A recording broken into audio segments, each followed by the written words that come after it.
एक समय की बात है, एक गांव में एक झगड़ालू महिला रहती थी।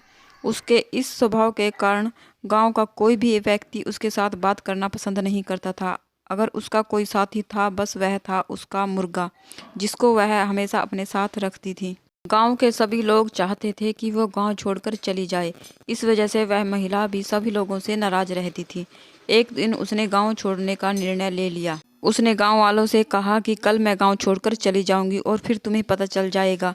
तो फिर गांव वालों ने उससे पूछा कि ऐसा क्या होगा, तुम्हारे गांव छोड़ने से हमें क्या तकलीफ होगी। तब उस औरत ने कहा, देख लो, मैं अपना मुर्गा भी साथ लेकर जा रही हूँ, फिर तुम्हें पता चल जाएगा। क्योंकि इसके बांग देने से ही गांव में सवेरा होता है। अब तुम्हें पता चल जाएगा जब गांव में अंधेरा रहेगा। मैं इसको अपने साथ लेकर जा रही हूँ। यह कहकर वह गांव से चली गई, दूसरे गांव में जाकर रहने लगी। अगली सुबह जब उसके मुर्गे ने दूसरे गांव में बांग दी तो वहां सवेरा हो गया। देखो, इस गांव में सवेरा हो गया है क्योंकि मेरे मुर्गे ने यहाँ पर बांग दी है, और उस गांव में तो अभी अंधेरा ही हो रहा है और हमेशा के लिए अंधेरा ही रहेगा। यह बातें वह सोच ही रही थी, तभी उसके पास बैठा एक बुजुर्ग आदमी बोला।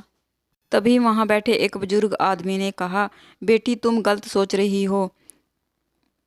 मुर्गा जब बांग देता है तब सवेरा नहीं होता है, बल्कि जब सवेरा होता है तब मुर्गा बांग देता है।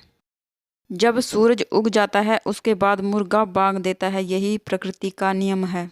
बेटी, तुम्हारा मुर्गा किसी भी गांव में बांग दे, सवेरा सब जगह होगा। यह सब सुनकर वह औरत बुदबुदाती रह गई। दोस्तों, इस कहानी से हमें यह शिक्षा मिलती है कि किसी के होने या ना होने से किसी को कोई फर्क नहीं पड़ता।